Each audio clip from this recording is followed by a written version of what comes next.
Marami na tayo nakalagay. Pwede natin pamigay ito.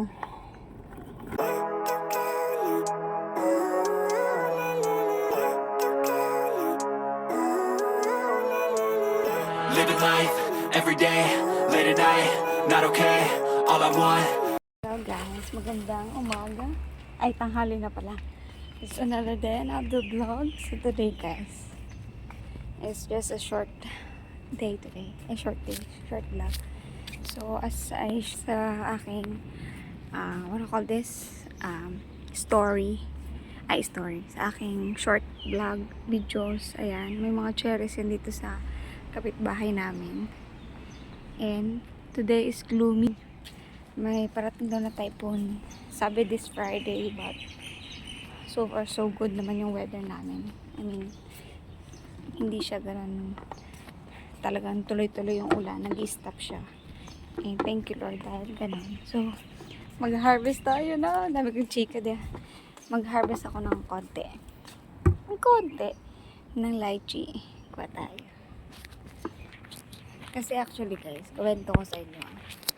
Kanina, nag-video ako kasi kausap ko yung kapatid ko sa Pinas. Just talking something about sa bahay. And then, ang nangyari is, nakausap ko siya, tapos nandito ako sa labas. Tapos, siya. Ano ba yan? Ginawa ko?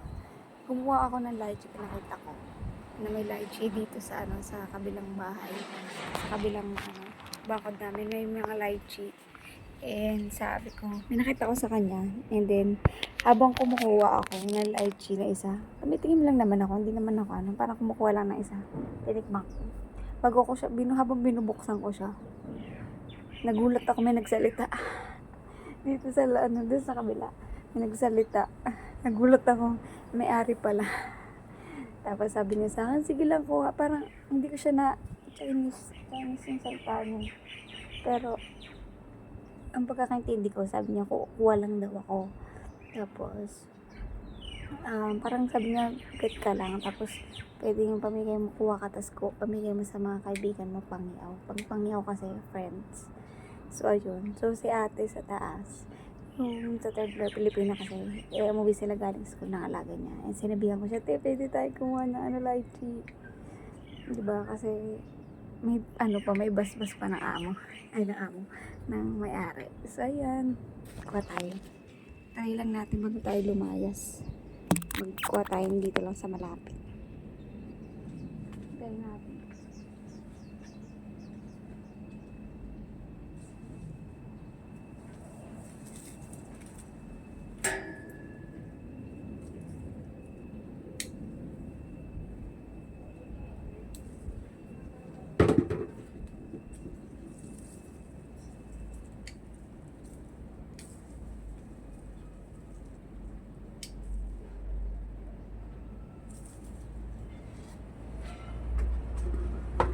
Picture niya.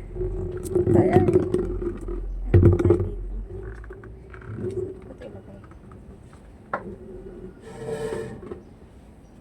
Ano may makita niya? Ito sana gusto ko ito makuha.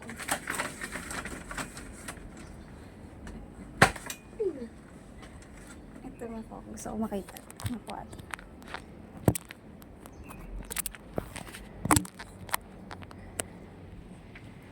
Ayan. Gusto ko makita niya. Mas malapit. Ayan. Tapos siligawan tayo ng matanda dito. Meron hindi kasi matanda dito na dito sa amin ganito na siya. Kasi hinag talaga siya.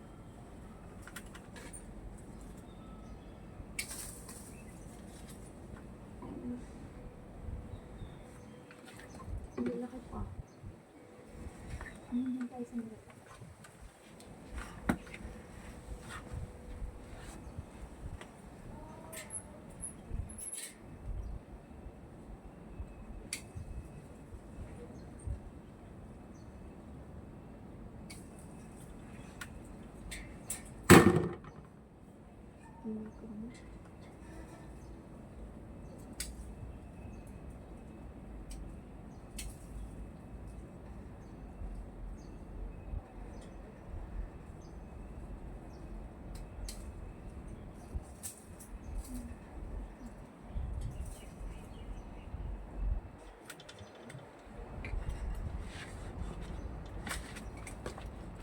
Ayan.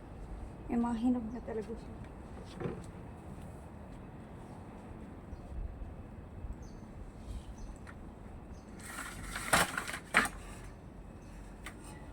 Ipakuha pa talaga ako. Natatakot ako kasi may mga bubulog.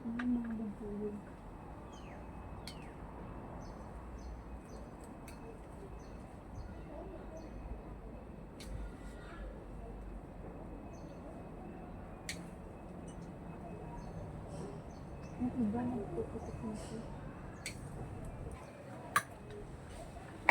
Ano ito? Lalaglag pa. Nagpuputok na yung iba.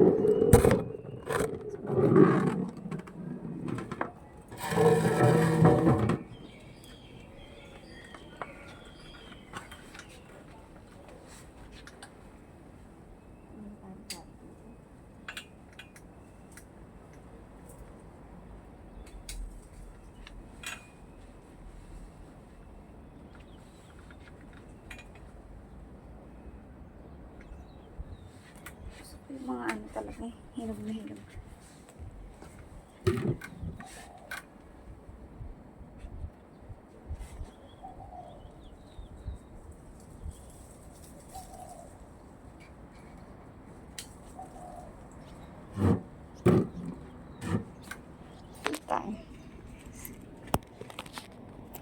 Patay. Nakaan na rin tayo.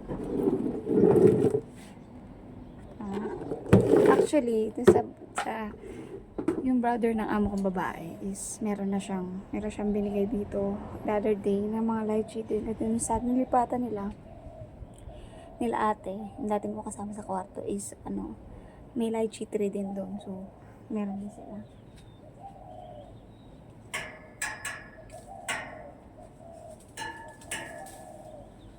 Yung iba talaga na, sobrang hinog na. Nagpuputok na siya.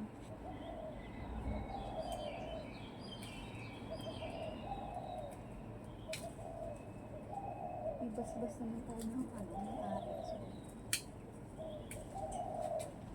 May basbas naman tayo ng may-ari, so okay lang.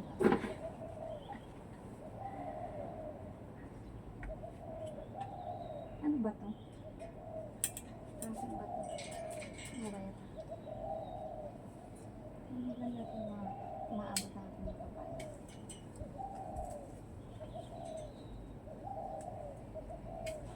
Sarap tayo sa Pilipinas. Ganito ba sa Pinas?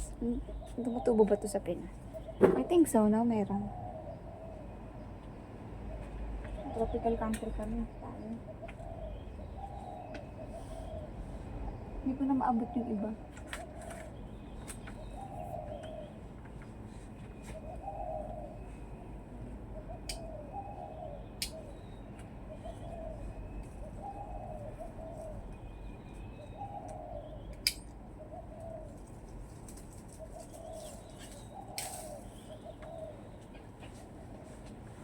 Tingnan nyo guys, ito, putok na siya. Open na siya. Kaya maraming bubuyog. Ano na kasi may-ari, andun siya, merong pukyutan kasi doon. May mga bees. Parang bahay ng bees meron doon. Ang grabe, oh. Yum. Free lang to guys. Yum. Meron pa doon papaya, mga papaya. Hindi mo nila kanakain. Siguro binibenta. I don't know. Ang tamis.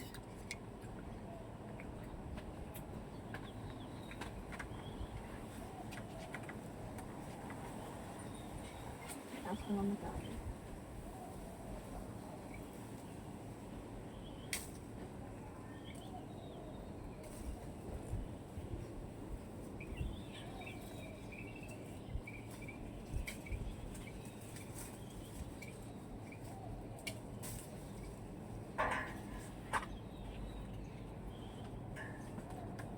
Ayan, marami na tayo guys.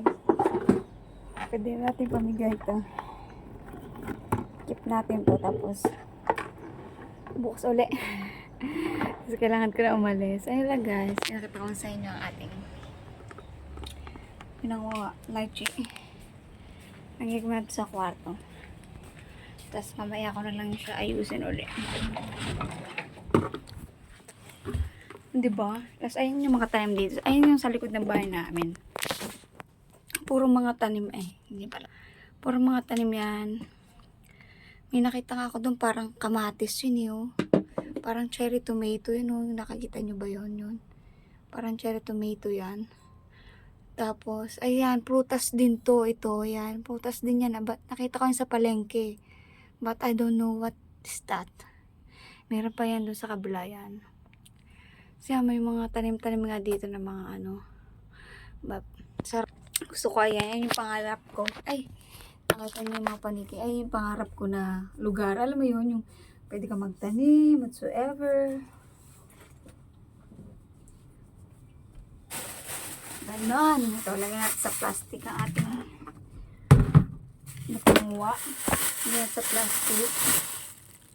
Nakikita niyo ba? Napanguha natin.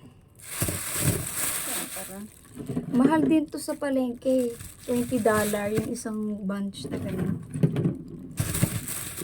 Diba? Dito, okay lang. Diba malakas pa loob ko ngayon kasi nahuli ako. Nahuli ako ng ano, nanguha. Buti na lang hindi ako talaga as in nanguha. Yung tumitikim pa lang. Nakikidampot ka lang. Nakikipitas ka. Tapos yung nakita na niya, sabi niya, sige lang. Ayun yung pagkakaintindi ko ah. I hope ayun yung sinabi niya sa akin. Hindi na sabi niya, nakangiti naman siya eh. Sabi niya, gano'n lang, go, get lang, get. And then you get it. Parang pagkasabi niya Chinese, tapos parang ano sa pangyaw. Pag sinabi ng pangyaw, alam mo na. So later today, tomorrow, hindi pa nila tatabasin nila yan. Kukunin nila yung lahat ng mga prutas kasi hindi pwede maiwan yung ganyan kasi kailangan siya mag-prune para magkaroon siya ng prutas ulit next year. Every 2 years yata siya nag-ano. Kasi last year parang wala. Parang ganyan. So ayun lang. Ayun lang na-share ko lang. Thank you for watching. Bye! I get to go.